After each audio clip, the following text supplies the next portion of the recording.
We're live. Okay, welcome and hello. I know that we are a few minutes late, but that's okay because it happens.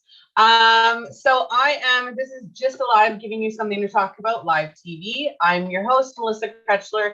I'm an identity coach and a spiritual teacher, and I created the show to give you something to talk about, conversations that are going to make you happier and healthier in the long run. So today, my guest is one of my own friends, my own spiritual medium, Lee Shanks.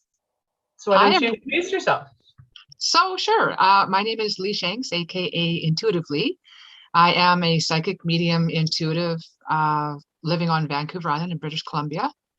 And yeah, I serve a global clientele and met Melissa several years ago when we belonged to a community group together. And we've hit it off right off the bat. We had kids with similar challenges at the time. I believe we bonded over. Did we not, Melissa? Yes. So yeah, we both had our own challenges plus the kids. Right. Yes. That was always fun. Okay, so sorry, I was just sharing while you were introducing, because of course I've heard your introductions before because we've known each other for what, 5 years now? Yeah, 5, 6 years. Yeah, about there, yeah. So today's topic, trigeminal neuralgia. So I've been saying it over and over and over again, right? And it all started, and I started saying it properly when it was on TV. So not a lot of people that I know of have even heard of trigeminal neuralgia, right? And it's not something that's widespread common knowledge that this disease is even around, or just how life-changing it is. Excuse me. I remember last year, actually, because I found the notification on my memories on Facebook. Last year, I messaged you because I think it was 2 weeks apart or a week apart, 2 medical dramas that I watched online had actually showcased trigeminal neuralgia. And I'm sitting watching with my family, and all of a sudden, I know what that is. I was like, I know what that is. That's what Lee has. I know what that is.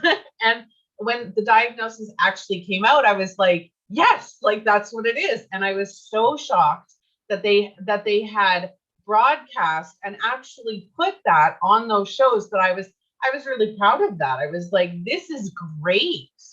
And I just had to share that because it was nice. It was huge. And I do so have why don't you tell us? Go ahead. I was going to say, it's one of the things that I certainly appreciate about you, Melissa, with regard to my trigeminal neuralgia, or TN as it's otherwise known, is the fact that you've truly taken the time to understand it. And even amongst my close family and friends, that's not common, right? I have even family that don't get what I've got, and I've had it for decades. So trigeminal neuralgia is a facial nerve disorder. Your trigeminal nerve exits your skull at the brainstem at the back, comes forward, and then just over around your ear, it splits in 3. One of those branches comes to your forehead, one comes to your cheeks, and one comes to your jaw.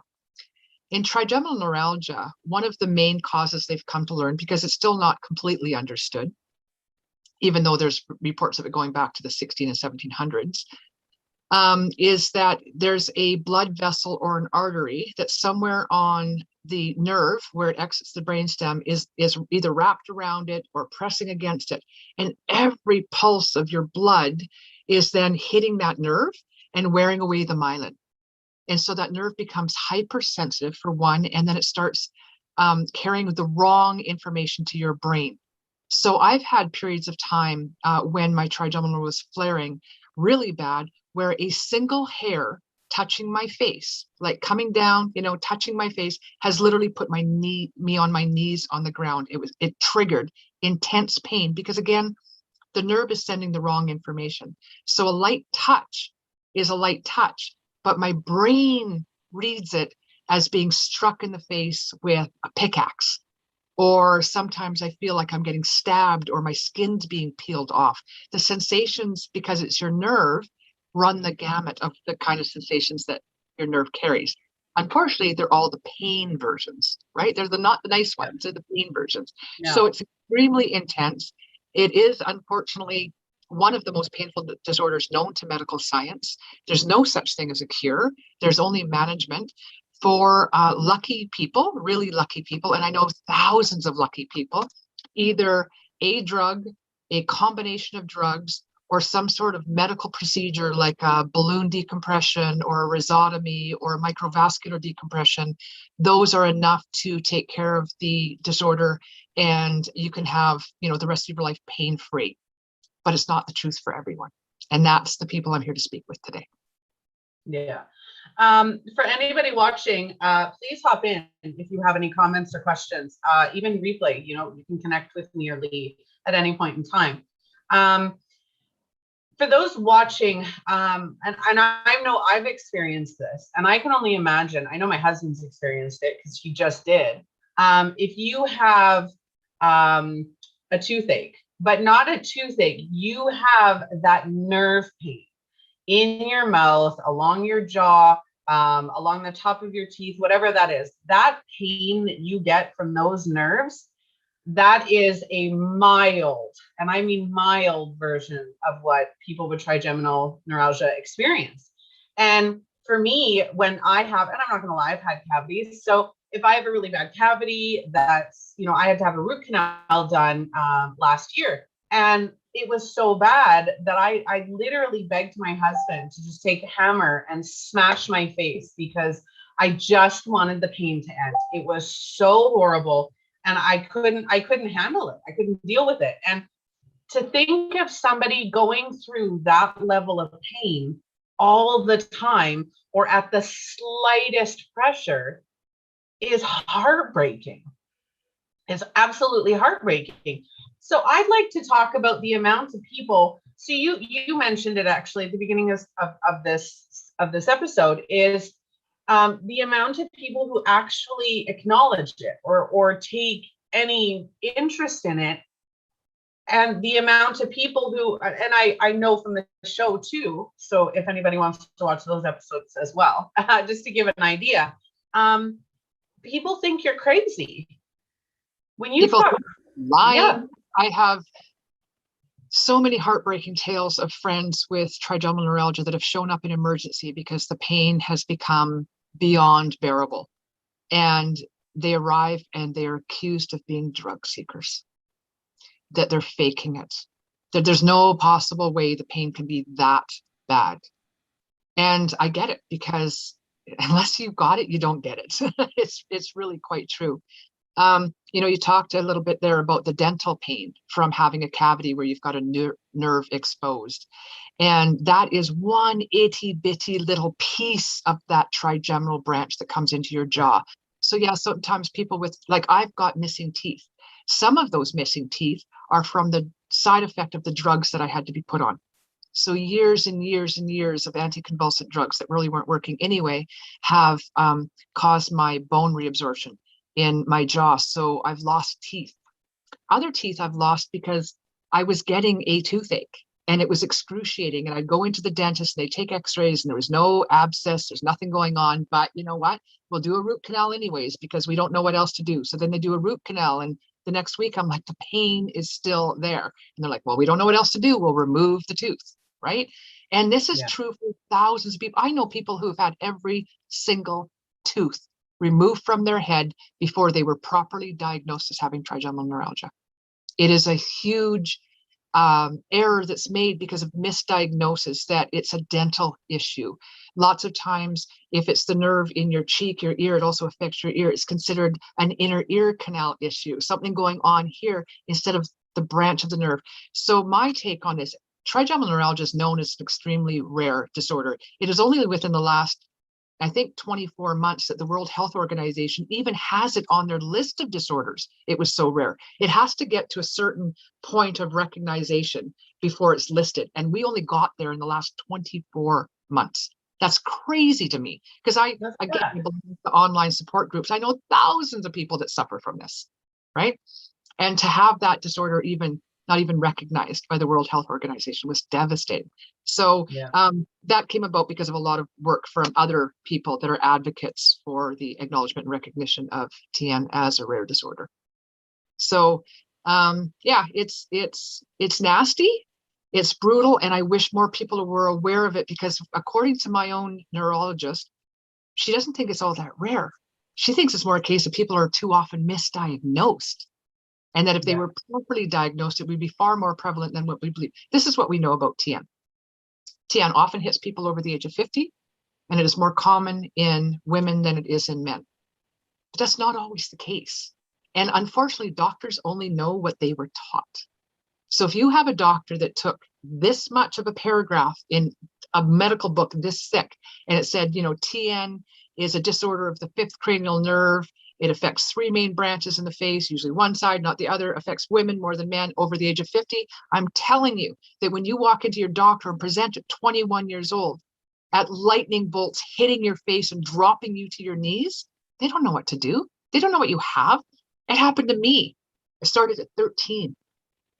And it then went to remission, came back at 21. I was literally walking through a drugstore when I got hit. I literally fell to my knees, and I dropped my basket of goodies everywhere, and I was getting slammed with this white hot pickaxe, and it was hitting my trigeminal nerve is just over my, at the time, was just over my forehead. And I hit my knees, and I was holding on to my head. I couldn't even breathe. It was so painful. And then it disappears as fast as it comes on. So then it was just gone. And I sat up and I looked around, and I was surrounded by people going, "Oh my God, are you okay? Are you okay?" And I'm looking at them going, "What do you mean, am I okay? Is there not like a pickaxe sticking out of my face?" And I was so embarrassed. Like just that. I didn't know what was going on. My doctor at the time just diagnosed me with migraines. And I said, "Well, but migraines, come on, this lasts seconds sometimes. It hits, and longest it ever lasts is 2 minutes. And then it's gone."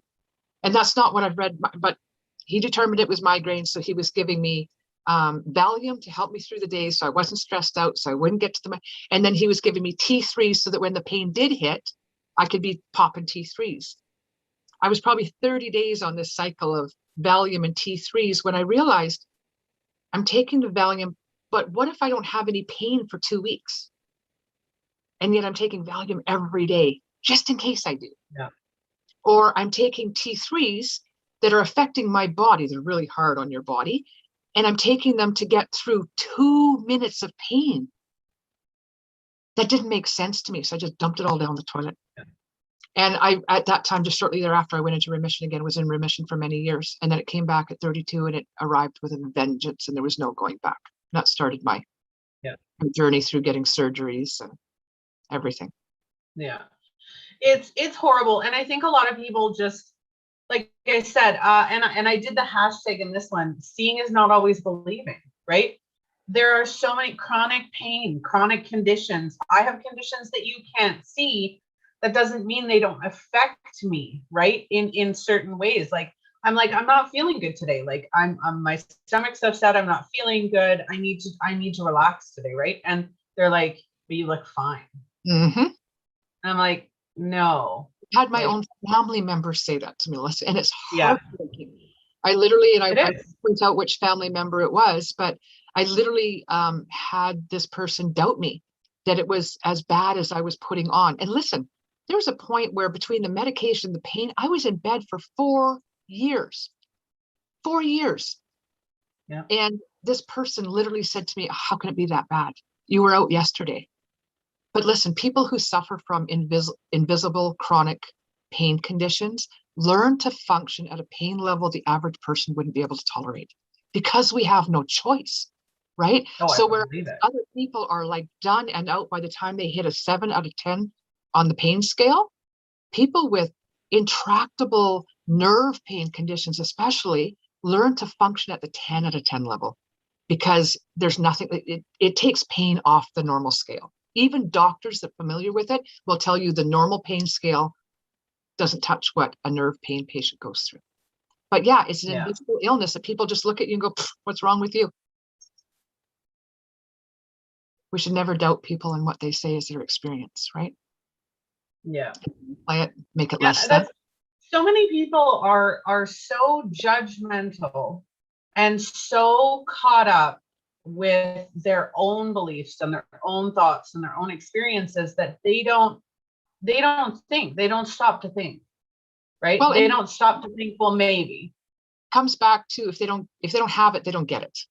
Right? There's Yeah. just simply a lack of understanding and the lack of desire to understand. Right? I think that to me is the heartbreaking part. When you have family and friends who refuse to make an effort to try to understand by either reading up on it like you did, right? Like you read up on it, you tried to get an understanding of what I was experiencing. You saw it on the TV shows and instantly knew what I was going through. That's Lee. I understand that. Even before they named it, you knew it was me because you had bothered to get that kind of an understanding of it. And that's not true. I find it absolutely heartbreaking, literally causes me to cry when I'm reading about a TN patient whose own family is literally to their face saying, get over yourself. See, and not just TN, and I know we're this whole show is majority TN, but not just TN. We're talking anything, any disease that you don't physically see somebody experiencing. You have, depression, you have any, like, that's the only one I'm going to mention because I'm just like, I'm overwhelmed, but it is absolutely heartbreaking that nobody can get out of their own head to make any effort. And it is absolutely ridiculous. So I really wanted to not only showcase what you go through, but also anyone with TN who does experience this pain, because TN, and we haven't mentioned it yet, but it is known as the suicide disease. And I did research on that, and I wanted to make sure that that was legit before I said it. And it's true, because you're not believed, you're not supported, you're not, encouraged to fight. You're belittled and ridiculed and pushed down at every opportunity, not only by your family, but your friends, your doctors.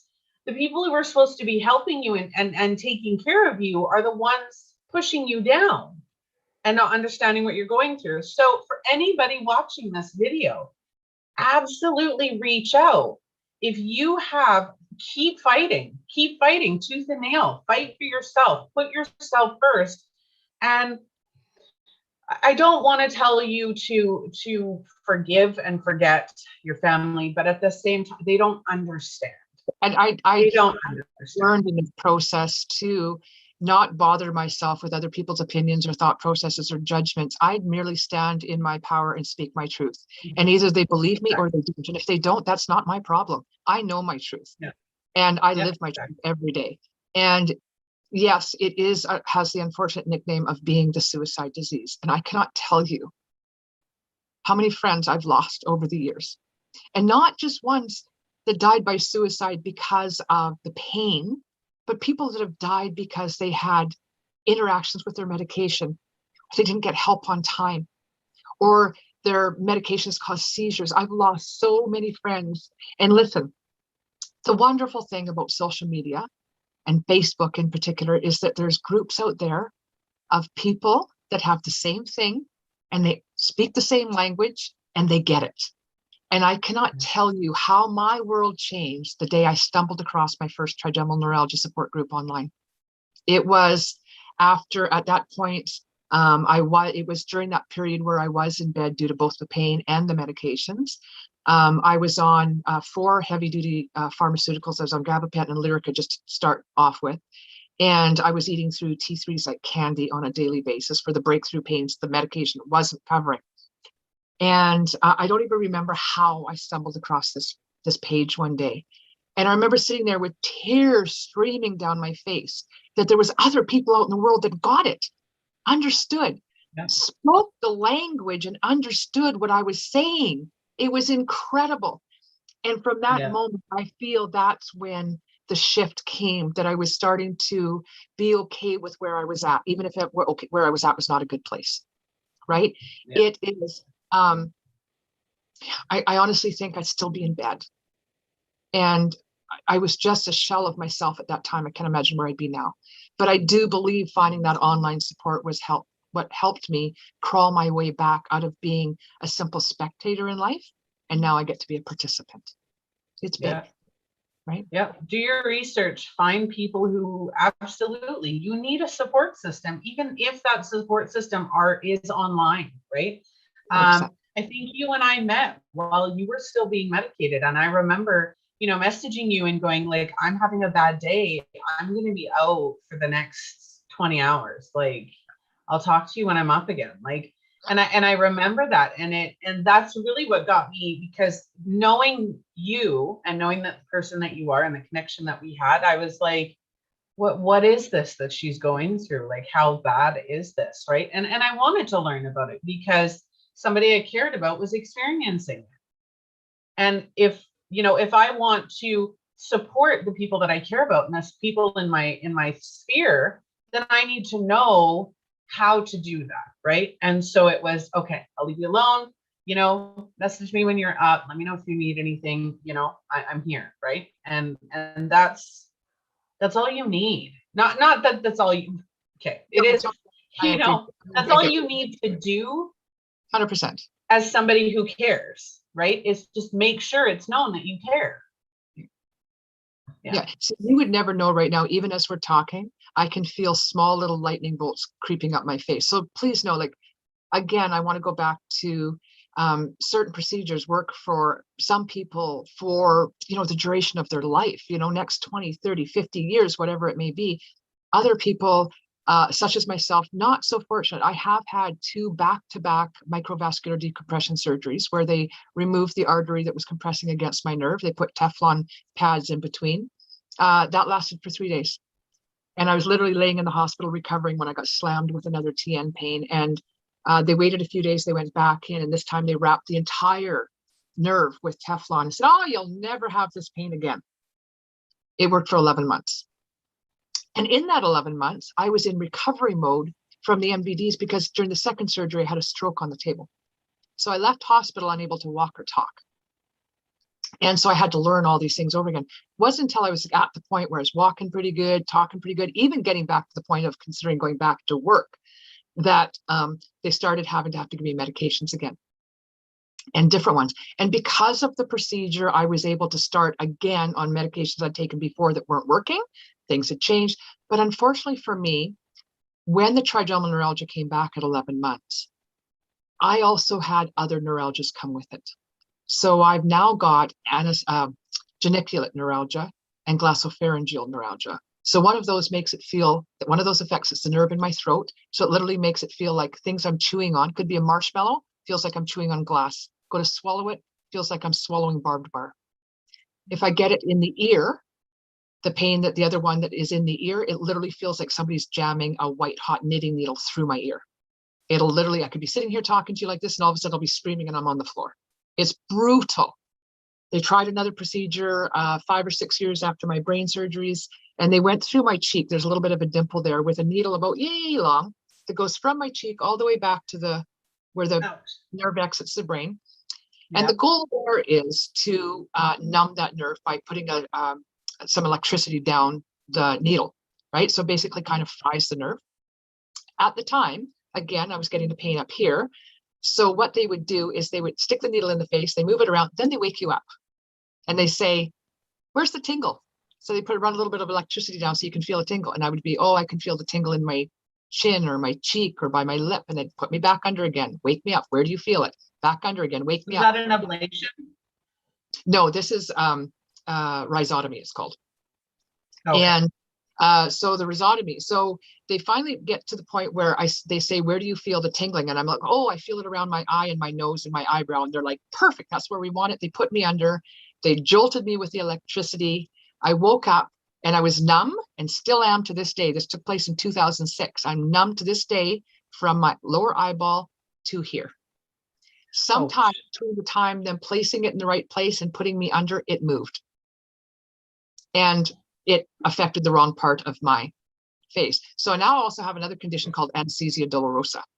And that was caused by that rhizotomy. And anesthesia dolorosa is its own little hell because there's literally nothing that can treat it. And it constantly feels like your tongue and inside of your cheek are on fire, constantly. It's sometimes really, really bad, like I can't eat. Sometimes it's just barely there, but it is always, always there. I have a friend that had to look at getting a feeding tube because of his anesthesia dolorosa. So it's not any more fun than the TN is, I'll tell you. So on a positive note, because all of these all of these are like, right? Again, not to make it light or anything, considering how horrible these diseases are. But you seem to be doing good, and not in a you're perfect and you're okay, but coming from where you were, you're in a good place. I'm in a great place. I'm going to say I'm in a great place. Tell us about that, because the people who are watching who do have TN or do have any of the other neuralgias that you have, maybe there's hope for them in a way, right? Trying different things, doing different things. It's not going to work for everybody. And that is probably one of my most important messages, that my way may work for many other people, right? But we all have to find our own way, because what works for one will not work for another. So some of the positives that I got out of this: one, the online communities. I have so many friends from all areas of the globe that are true heart-to-heart friends that have trigeminal neuralgia, and we share everything. It's wonderful, a great support system. Two is I get to learn about all the new and different procedures that people are trying, what's working, what's not, stem cell research, transplants, ablations, rhizotomies, the MVDs. Many of this is working. Some of the medications that people are trying now, some of the out of the box medications that people are now. What worked for me was cannabis oil. And when I say cannabis oil, I'm talking full extract cannabis oil. So it does contain THC and CBD and high levels of THC. But I was never, even as a child, as a teenager, I mean, I experimented with pot, but I was never really into it. I was not a pothead by any stretch of the imagination. But trigeminal neuralgia and intractable pain will make you try just about anything. And so my husband, who is a cannabis user, always has been, I never had a problem with him being a user, just never saw myself as being that user. He convinced me, after I got home from my first stroke and the brain surgery that I had that put me out, they sent me home unable to eat, again, talk or walk or anything. And he brought me home because they basically gave up. They didn't know I'd had a stroke. Was not diagnosed for 13 years. So they didn't know what to do with me. They literally said, we don't know what to do with her, take her home. My husband sat me down, put a bowl in front of me and said, smoke this. And I'm like, you're crazy. And he goes, you can't eat, haven't eaten for days. You need to eat, smoke this. So I did. And for the first time in about 10 days, I sat there eating a bowl of broth. And so I wasn't completely closed off to the idea, but I did heal. I went back to work and everything before everything came back and got really bad, right? It was when my neurosurgeon said, there's no more surgical options left for you. We want to try opiates. We're out of other medications for you. Opiates is the only way to go. And I'm like, before we do that, I want to try using cannabis. And all of my doctors went, okay, but you're doing it on your own. We wash our hands of you. Report back how it is. So I started, and what I do is called microdosing. So I take cannabis oil. We learned to make it ourselves. My husband learned to make it because he wanted to learn how to help me. So he learned how to make cannabis oil out of flour. Don't worry if we run a little bit later than my original time, Melissa, because I'm ready to go for the other. So I can push it a little bit. So he learned how to make the oil, and then he mixes it with coconut oil just to make it a little bit more easy to work with, because cannabis oil is very, very thick. It's like tar, right? Mixes it with coconut oil. And then we're able to load it into syringes and then pre-fill gel caps. And I take one of those gel caps every 4 hours, just like I would for regular medication. I wasn't convinced the oil was going to work for me, but I knew it wouldn't hurt me, which is why I was open to experimenting with it. It was within a matter of weeks I was noticing the difference. Within 6 months, I was off 2 of my 4 medications, and within a year, I was off the 4 pharmaceuticals. And all I take now is cannabis oil. Now, I do take it in the gel caps. If I'm having a super bad day, and this is a beautiful thing about cannabis, in the days back when I was on all the pharmaceuticals, if I was having a bad day and nothing was working, I wouldn't have a choice. I would have to suffer through it. I can't double or triple up on my medications without the potential for literally killing myself. With the cannabis, on a bad day, I can double or even triple my dosage. And the only side effect I'm going to have is a damn good sleep. Right? So even if I'm so high, I'm feeling a little bit spinny, go crawl into bed a couple hours. Wicked munchies. With the wicked munchies. I put on a little pounds over the last couple of years, but I'll take those pounds over the pain any day, right? Any day. But that's what for sure. For me, right? So, I mean, I do Yeah. use suppositories. I use cannabis-based salve. I do use cannabis-based bath salts. All of these tools are what helps me, right? Now, even with cannabis, it becomes a very, very personal journey. What works for me won't work for you, right? So when people come up to me and say, oh, I tried cannabis, it didn't work for me. And I say, well, you know, did you try just one strain? Did you try 2 or 3? Did you try 2 or 3 mixed? We don't know which tweak is going to be that's going to be the answer for us. And we've got to be willing to keep on tweaking it. I'll tell you, after starting my cannabis journey, I went back to see my neurosurgeon, the one that had said our next step is opiates. I walked into his office and he had his head down taking notes. He looked up at me, looked up again because he was dumbfounded by what he was seeing walk through the door. The year previously, when I walked in, I was a pale, disheveled mess, walking with a cane, slurring my words, drooling. And I'm not kidding, that's all the side effect of the stroke. But I was less able to control it at the time. This time when I walked in with heels on, no cane, the hair was done, the makeup was done, and I was standing upright. And I walked in owning that office. And he looked at me and said, my God, girl, what have you done? And to this day, my doctors, I was seeing a neurologist, my GP, and a pain management doctor every 3 months for decades. Currently, I have not been back to see my neurologist, my GP, my pain management doctor, or my neurosurgeon for 3 years because I'm managing it. That doesn't mean I'm pain-free every day. I still have my days when I'm down and out. They're just fewer and farther between, and I'm better able to manage them. Yeah, that's amazing.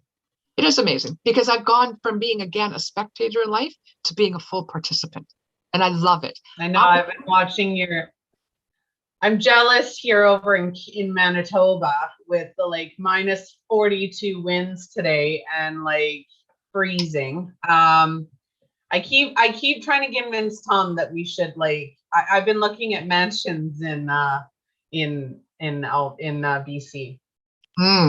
He's like, we're not moving to Vancouver. It's like, I don't like Vancouver. I'm like, why not?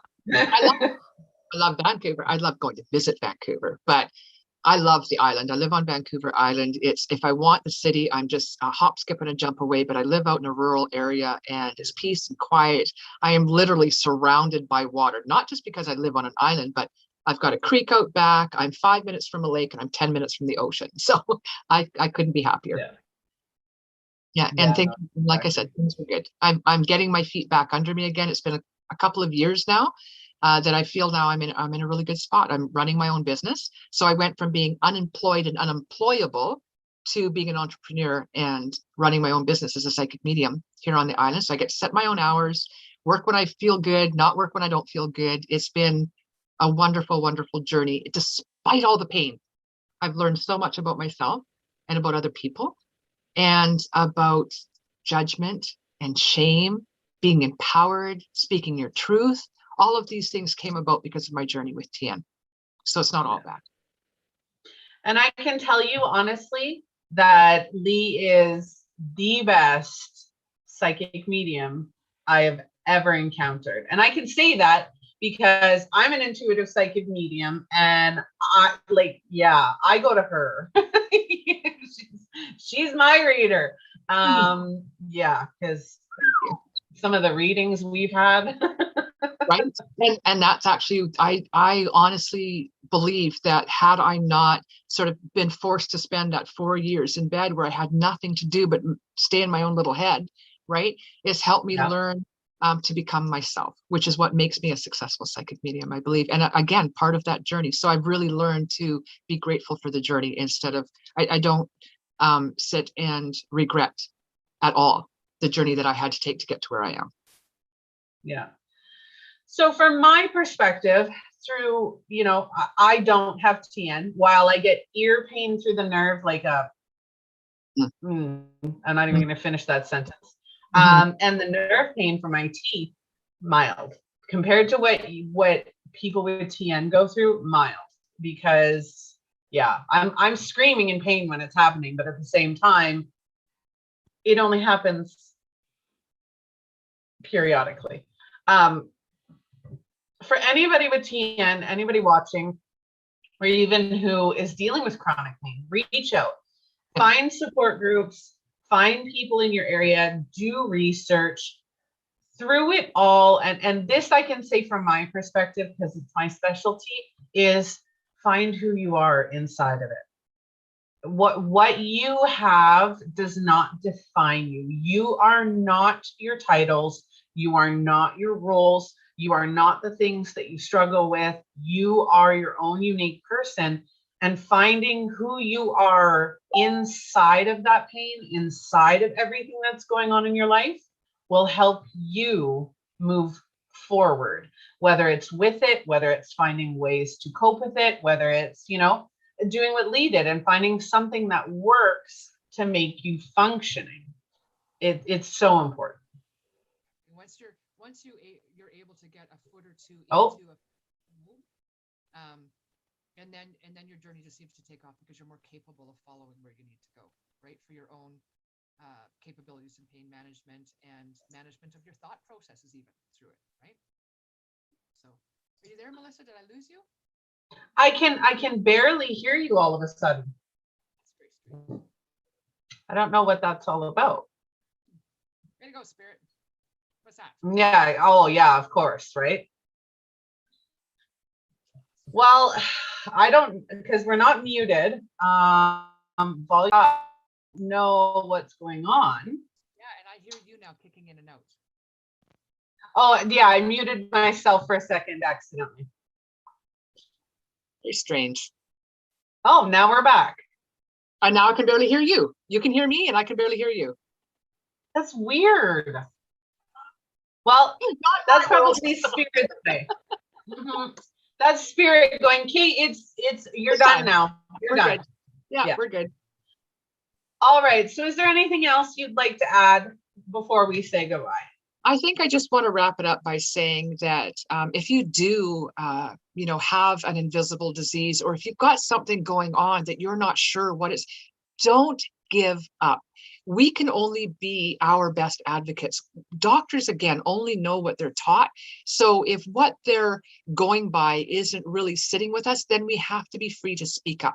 And we have to be free to push our way in. I respect doctors. I grew up at a time when a doctor, what they said was law. I've learned we get to question them. They don't know everything, right? I cannot tell you how many doctors along my journey that I've had to educate about TN because they had no clue, right? And it's been impossible to even describe that journey. But at the end of the day, if you become your best advocate, never give up, reach out. The support is there. Your community is there. There are 7.5 billion people out there in the world. Your people exist. You just have to put yourself out there and find them so you don't feel so damned alone and misunderstood. There's hope. There is. There always is. And then there's people like me who actually give a shit. Not that I was going to, swear on this, but you know what? There are people who care. And whether or not that's family, whether that's friends, whether that's the online community that you subscribe to, get it, right? Like, get it. Find those people. Okay. So I love this topic. I think that too many people suffer in silence, and it's time to stop suffering in silence. Whether or not you have TN, whether or not you have an invisible disease that nobody believes or nobody understands, fight for yourself, because that's what this is all about. It's about fighting to create a happier, healthier you. It always is. Exactly. Nobody else is going to fight that for you. Yes. Thank you very much, Lee. I am so glad that you joined us today. Thank you for giving a platform to trigeminal neuralgia and invisible illnesses and diseases as a whole, because I think it's really important that people understand exactly what you just said, that nobody's going to battle that fight for us better than us, right? So we have to go in prepared to battle and stand up for ourselves. So again, thank you for this platform to share the awareness, right? It's hugely important. Awareness is key. Right? Because somebody out there, somebody listening right now has had those dental issues that I and so many others have had, where they're seeing their dentist time after time after time with no resolution to the pain in their face because it's not a dental issue. And those are the people that we're trying to reach. Yeah. So thank you. Reach out. For those watching, catching the replay, listening to the podcast, however you're finding this video or podcast, you can reach me or Lee on the website at justalivetv.com or gystaLiveTV.com, because I know not everybody can hear what I'm spelling. So reach out, join us. If you have a cause or a topic that you're passionate about, like Lee is with TN, then reach out to me. My inbox is always open. I'm always looking for passion topics. I'm always looking for co-hosts, and I'm always looking for sponsors. So reach out, join the show, engage, share, comment, be a fan. Something to talk about, Melissa. Good Exactly. job. That is exactly what it is. Giving you something to talk about. Take these episodes and start having your own conversations. That's the purpose of this. You're not alone. You are loved. Start having conversations. All right. Thank you so much, Lee. I'm going to end this off here now. And bye. Take care now. Bye-bye.